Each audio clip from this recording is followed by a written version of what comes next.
Hello students, हम लोग करने वाले हैं class 11th math NCERT chapter number 2 relations and functions और मिसलेनियस एक्सरसाइज चल रही है। हम लोग क्वेश्चन नंबर 11th पे आ गए हैं। क्वेश्चन नंबर 11th है, let F be the subset of Z cross Z.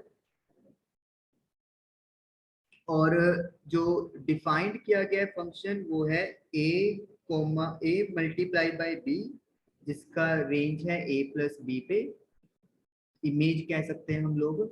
और ए और बी जो है वो जेड पे बिलोंग करते हैं, जेड यानी कि इंटीजर।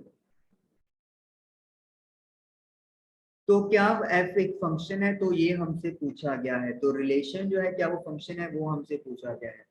तो फंक्शन आपको पता है क्या होता है कि डोमेन का जो वैल्यू होती है उसकी सिर्फ एक ही इमेज हो सकती है। मतलब कभी भी एक डोमेन की दो या दो से ज्यादा इमेज नहीं हो सकती। तो अगर हम लोग सपोज कर लो ए की वैल्यू को 1 और बी की वैल्यू को 2 पुट कर ले, 2 नहीं अपा पुट कर लेते हैं, सपोज कर लो 10। तो ए बी हो गया अपने पास 1 मल्टीप्लाई बाय 10, दैट इज 10। और ए प्लस बी आ गया अपने पास 1 प्लस 10, दैट इज इक्वल टू 11। तो यानी कि यहाँ पे हमारे पास क्या बन गया, पहला हम लोग मान सकते हैं 10, 11। ए मल्टीप्लाई बी किया तो 1 इंटू 10 10 आ गया, और इसका इमेज क्या है ए प्लस बी, तो 1 प्लस 10 दैट इज 11 हो गया। अब हम लोग ए की वैल्यू को ले लेते हैं 2 और बी की वैल्यू ले लेते हैं 5। तो a इंटू बी क्या हो गया, मल्टीप्लाई करेंगे 2 into 5 that is equal to 10।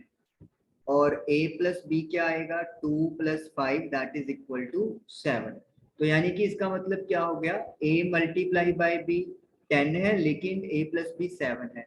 तो हम लोग यहाँ से क्या देख रहे हैं, हम लोग ये देख रहे हैं कि एक ही एलिमेंट की दो इमेजेस यहाँ पर पॉसिबल हो गई। और कभी भी फंक्शन अगर होता है तो एक एलिमेंट की दो या दो से ज्यादा इमेज होनी ही नहीं चाहिए, स्ट्रिक्टली एक इमेज ही बनना चाहिए। दो या दो से ज्यादा अगर इमेजेस हो जाए तो इसका मतलब वो एक फंक्शन नहीं है। तो इसीलिए हम लोग क्या लिखेंगे, f is not a function. और हमने ये नंबर 1 10 2 5 क्यों लिए, क्योंकि हमारा जो सेट था वो z यानी कि इंटीजर्स में था। तो हमने कोई भी इंटीजर उठाने थे, लेकिन इस तरीके से उठाने हैं कि हमारा जो फंक्शन है वो नॉट अ फंक्शन प्रूव हो। क्योंकि अगर मान लो 100 कंडीशन है और अगर एक भी कंडीशन सही नहीं होती तो फिर वो पूरा स्टेटमेंट फॉल्स माना जाता है। तो हमें ऐसे एग्जाम्पल ढूंढने हैं जिससे कि एक फंक्शन ना हो। चलिए लास्ट क्वेश्चन एक्सरसाइज का, ए 9 10 11 12 13 कोई सेट ए है आपके पास जिसमें ये 5 एलिमेंट्स दिए हुए हैं। F A to N function है सेट ए से एन तक, और एफ एन है आपके पास highest prime factor of N. N मतलब कोई भी नंबर हुआ और इसका हाईएस्ट प्राइम फैक्टर। तो रेंज बताइए क्या होगी। चलिए पहले तो प्राइम फैक्टर्स निकाल लेते हैं अपन सारे के, प्राइम फैक्टर्स, और ये सेट ए है।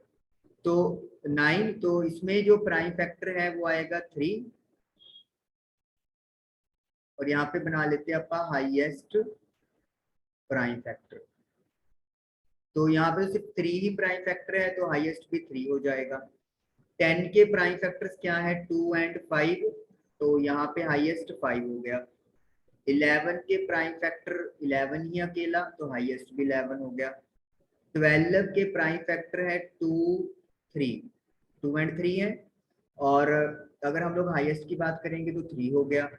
13 का प्राइम फैक्टर सिर्फ 13 ही है और हाईएस्ट 13 हो गया। तो हम लोग रेंज क्या देख रहे हैं, रेंज इज 3,5,11,13। तो यही हमसे पूछा था कि जो नंबर आपको दिए हुए हैं सेट ए के, इनकी रेंज क्या होगी अगर हमारा रिलेशन इस तरीके से डिफाइन किया गया है कि हाईएस्ट प्राइम फैक्टर हम लोगों को चुनना है।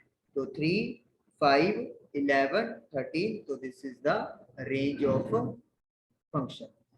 तो इस तरीके से क्वेश्चन नंबर 12 भी आप लोगों का कंप्लीट हुआ। तो क्वेश्चन नंबर 11 और 12 कंप्लीट हुआ। Exercise 2 point sorry second chapter miscellaneous exercise complete हुई। आई होप कि आपको समझ में आई होगी। Thank you for watching the video.